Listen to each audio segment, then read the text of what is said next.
There is a person in your life right now who is actively working against you. And the terrifying part is that they have no idea they're doing it. They call you first when something goes wrong in their life. They show up when you need them. They say the right things. And every single time you share good news, something shifts. Something invisible. Something that most people dismiss as a feeling. But it isn't just a feeling. It's behavioral data. And once you know how to read it, you will never be manipulated by invisible jealousy again. What I am about to show you are the psychological fingerprints of hidden envy. Patterns so precise, so consistent across human behavior that neuroscientists, behavioral analysts, and intelligence operatives use versions of them every single day. These aren't theories, they're signals.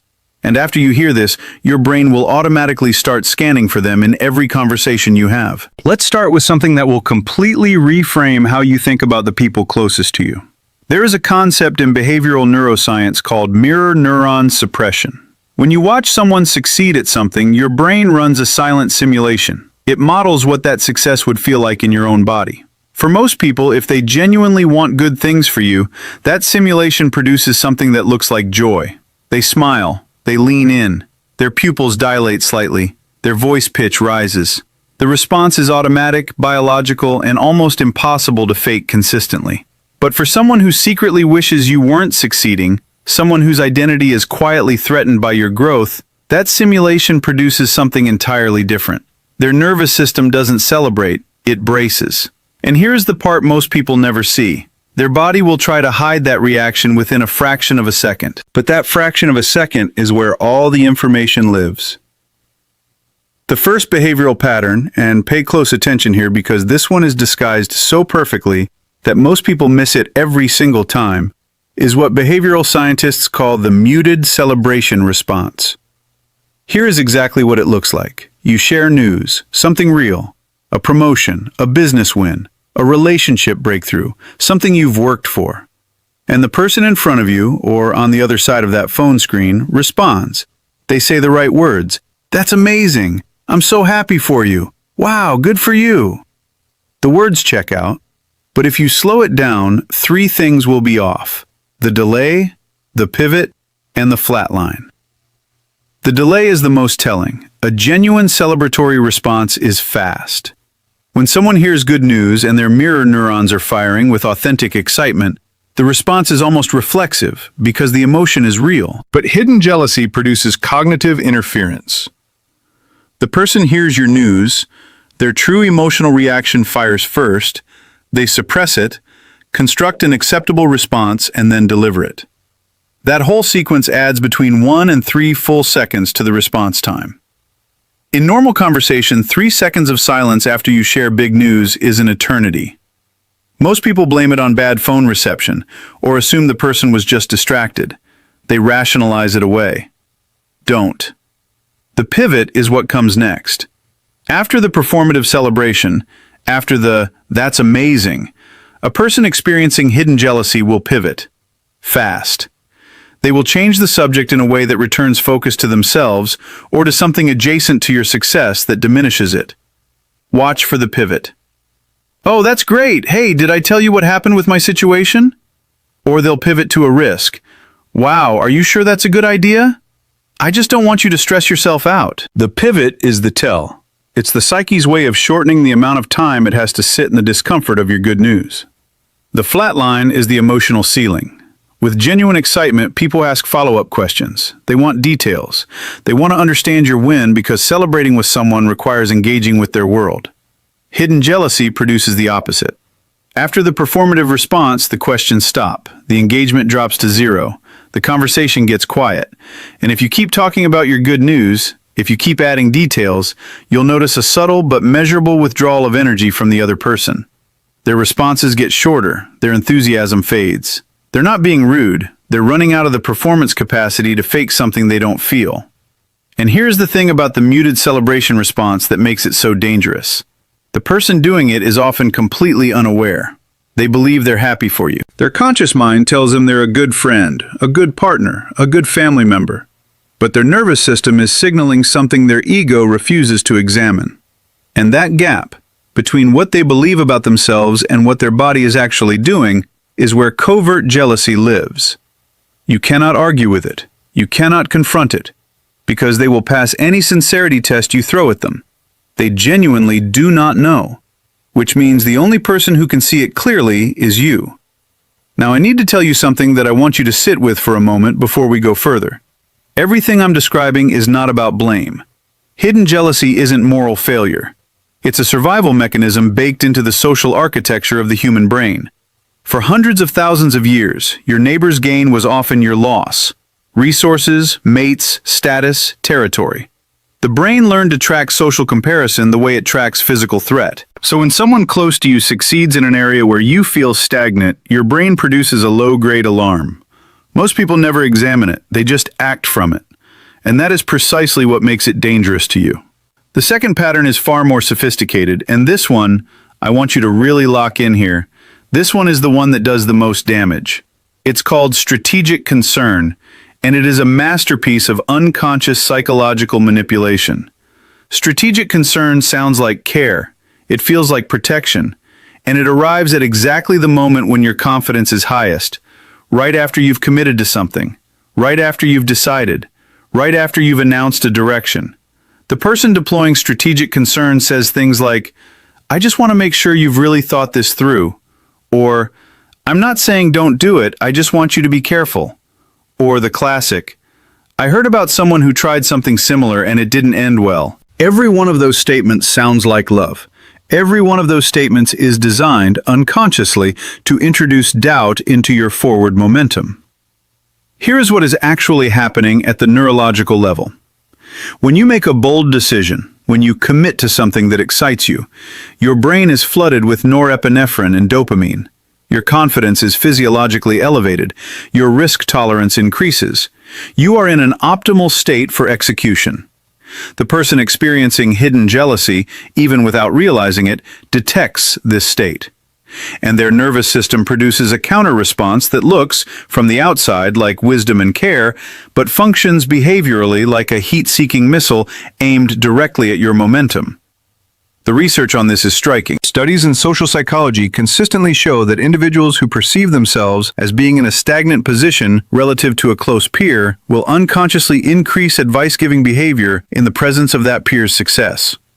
They don't give this advice to strangers. They don't give it to people they feel superior to. They give it specifically, precisely, in the moments when someone they're quietly envious of is accelerating. And they give it in the language of love. How do you distinguish strategic concern from real concern? There are 3 behavioral indicators that separate them cleanly. The first is timing. Real concern appears during the decision process, before commitment. Strategic concern reliably appears after the decision is made, when the only effect it can have is to reduce your confidence in a path you've already chosen. The second is the presence or absence of problem solving. Real concern says, "I'm worried about X. Here's how I think you could handle it." Strategic concern identifies risk and stops there. It plants the seed of doubt and lets it grow on its own. The third is emotional investment in the outcome. Ask yourself, does this person track what happens? When things go well with the thing they warned you about, do they ask about it? Or do they go quiet and only re-emerge when something goes wrong?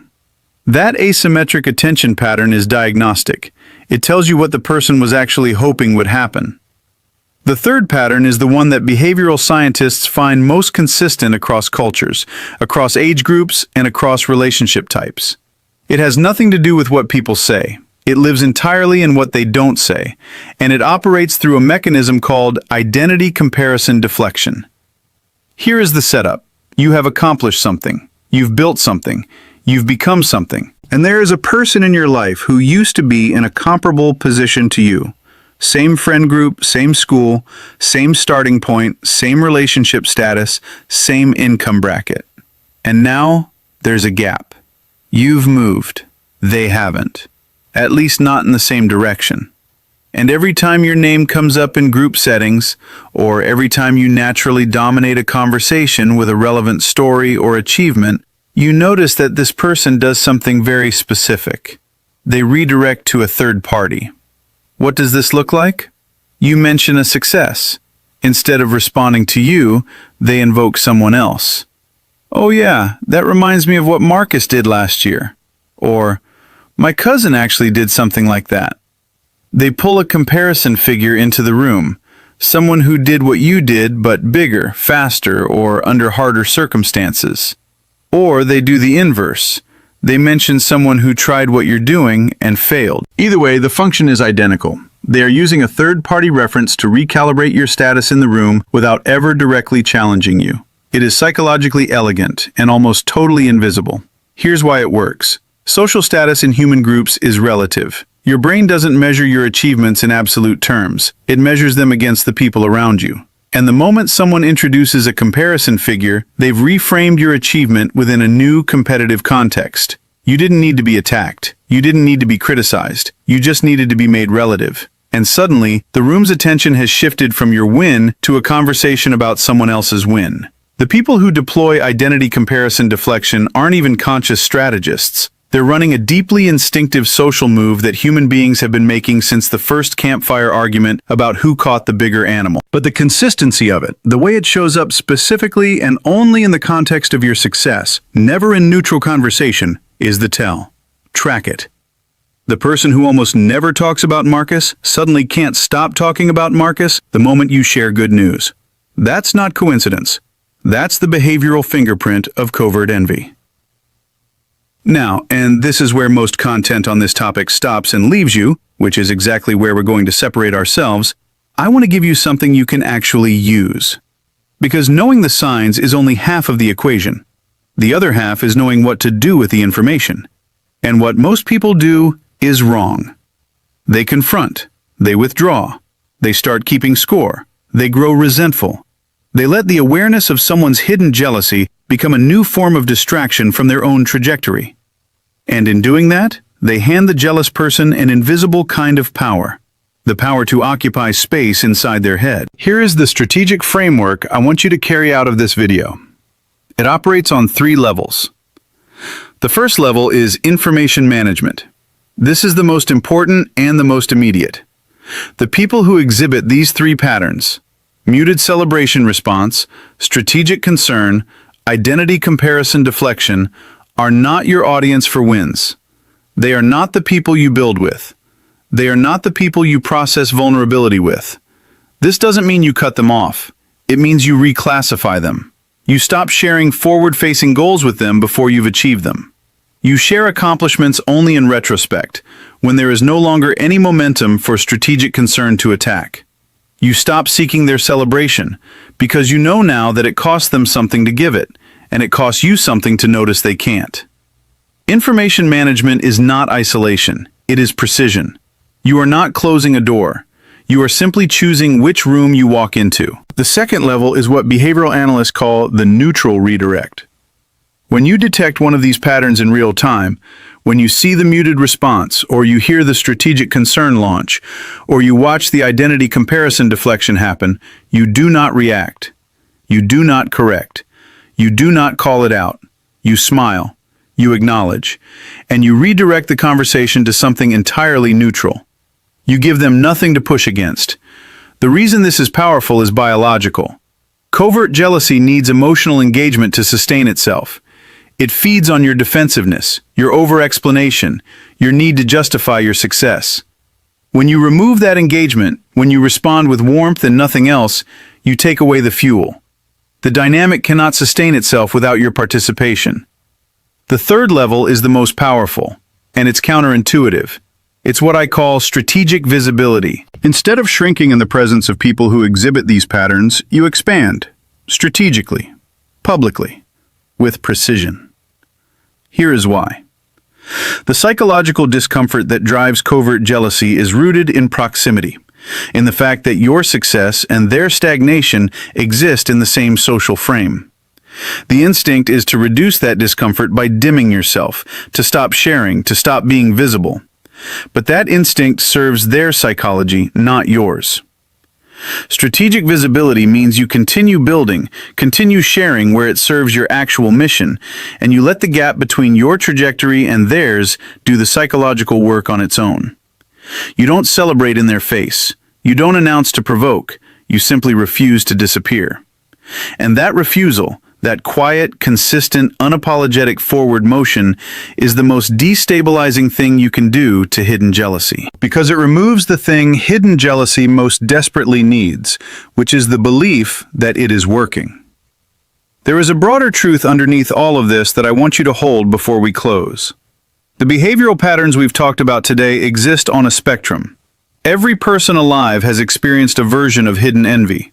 Every person alive has, at some point, sat in the discomfort of someone else's win and felt the pull to minimize it. The difference is not between good people and bad people. The difference is between people who examine that instinct and people who don't.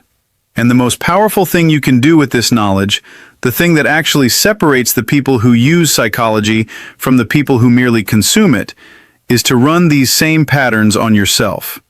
When was the last time someone you care about shared good news and you felt, before you could stop it, a flicker of something that wasn't quite celebration? When did you last give advice that was technically sound, but timed for maximum disruption of someone's momentum? When did you last reach for a comparison figure when the honest response would have been, "I'm proud of you and I wish I had done the same"? These are uncomfortable questions. But the people who ask them, who develop the capacity to detect covert envy inside themselves and interrupt it before it leaks into their behavior, those are the people who build relationships that are actually immune to this dynamic. Because hidden jealousy cannot survive in a person who has learned to face their own shadow honestly. That is the real power move here, not the ability to spot it in others, the ability to dismantle it in yourself. Because once you've felt what it takes to genuinely celebrate someone who is moving faster than you, once you've practiced that response until it becomes automatic, you will understand exactly what it costs the people in your life who cannot do it. And that understanding doesn't produce contempt, it produces clarity. A clarity so precise that you will know in the first 3 seconds of any response to your success exactly what kind of relationship you are standing inside of, and you will know exactly what to do next. There is one final thing, and this is the part most people never hear, because most conversations about jealousy and envy treat them as threats to be neutralized. But there is a version of this story that is entirely different. Some of the most successful people in history have used the awareness of others' covert envy as fuel. Not as resentment, not as scorekeeping, as a signal. Because hidden jealousy at its core is a form of attention. And attention, even unwanted attention, is directional. It points at something that other people's psyches recognize as significant, even when their mouths are saying something different. When multiple people in your life start exhibiting these patterns around a specific thing you're building, when you notice the muted celebrations clustering around one project, the strategic concern aimed at one goal, the identity comparison deflection reserved for one area of your life, that clustering is information. It is the social environment telling you, in its most distorted and uncomfortable language, that what you're doing matters. Use it. The people who train themselves to read behavioral data instead of reacting to performed emotions develop something that no self-help book can give you in a single chapter.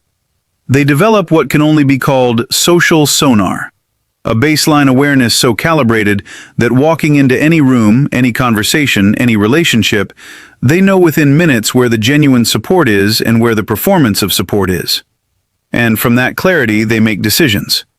Who gets access to the real vision? Who gets the surface version? Who gets strategic distance? Not from bitterness, from intelligence.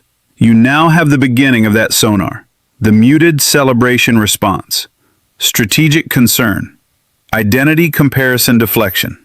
3 patterns, 3 behavioral signatures, 3 sets of signals that most people spend entire lifetimes confusing for something else entirely. The question is not whether these patterns exist in your life right now. They do. They exist in everyone's life. The question is whether you're going to keep walking past them or whether you're going to start reading them with the precision they deserve. Because the person who smiles at your news and says nothing with meaning, they just told you everything you needed to know. The only question left is whether you were paying attention.